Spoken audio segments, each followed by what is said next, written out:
Hi guys, assalaamu calaykum. Wanigaa Fattax Ibraahim halkan nagala socotaan waa Somaltech. Maanta waxaan eegi doonaa very simple qaabka maxay ahayd sawirka maxay ahayd aad uga dhigaysid text loogu bedelay, okay? Adoo isticmaalaya waxa loo yaqaan wordka. So basically sawirka xagga ayaa loo soo qaatay.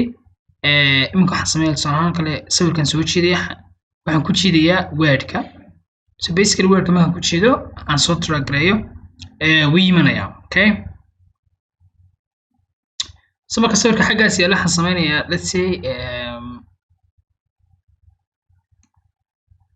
okay sawirka xaggaas yaala waxaan sameeyaa in aan u bedelo qoraal inaan ka dhigo macnaha qoraal wax ka bedeli karayo. So waxaan tagayaa file baan tagayaa file markaan tago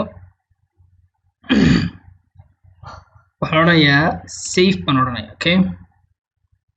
Save markaan waan browse garanayaa meesha desktop-ka imika wuu yaalaa. So desktop kan dooranaya desktop ka markaan doorto magacaan u bixinayo ayaan doonayaa sameeyo si sample uu yaalay waxaan ku qoray tusaale okay tusaale 2 baan ku qoray kadibna extension kiisa bedelay macnaha ka dhigaya pdf oo kale tusaale kale see ka xagga ugu yeeray no baan oranayaa kadib waxaan oranayaa save baan oranayaa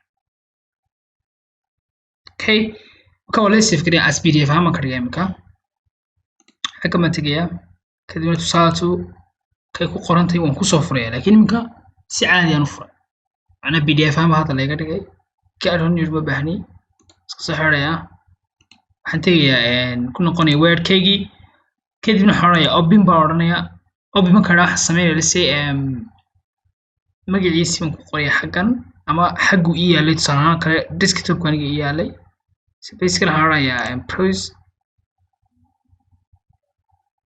kadibna waxaan tagayaa desktop-ka markaan tago maxay u qornaa let's say tusaale t okay waan soo furayaa so basically markaan soo furay imika qoraal caadi ii noqonaya wixii soo dhigayaa miyaan ku bedelaa macnaha qoraal man kaga dhignaa iyo wax noocaas oo kale kadibna waxaan oranayaa yes baan oranayaa, okay? Takes time, okay baan oranayaa so markaan imika wuxuu saaray qoraal ahaan oo macnaha waan ka bedeli karayaa shaygii waan bedeli karayaa waa qaab fudud oo aad u bedeli karaysid textiga macnaha imika tusaale kale buugigan ka qaaday sawirkan so marka waxaan doonayaa in textiga wax ka bedelo tusaale kale aan wax ku dardaro marka qaabkaas oo kale doonayso bedesho waa qaab kamid ah qaabka loo bedelo, okay? So basically sida arkaysid sawirkii wuu isbedelay wuxuu inoo noqday qoraal aan wax ka bedeli karin, okay?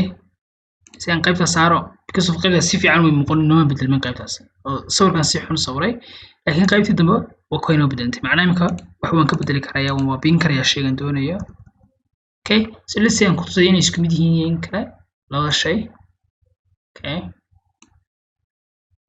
So arkaysid labada shay waa isku mid macnaha labada qoraal waa isku mid waa qoraalkaygii imika as long as taasaan ku tusto let's say aad u fahanto as long as waad arkaysaa, okay? xaggana waad arkaysaa so basically waa qaabka fudud bedeli karaysaa haddii sawir aad qaado whatever sawirku wuxuu doonaa ha noqdo sawirku qoraal lagu bedeli karaysid waa qaabka so basically dadka heshay cashirkan ku qanciyay fadlan ka sidaan like saarto si koona kusoo birto channelkeena uma hastii dhamaantii, okay?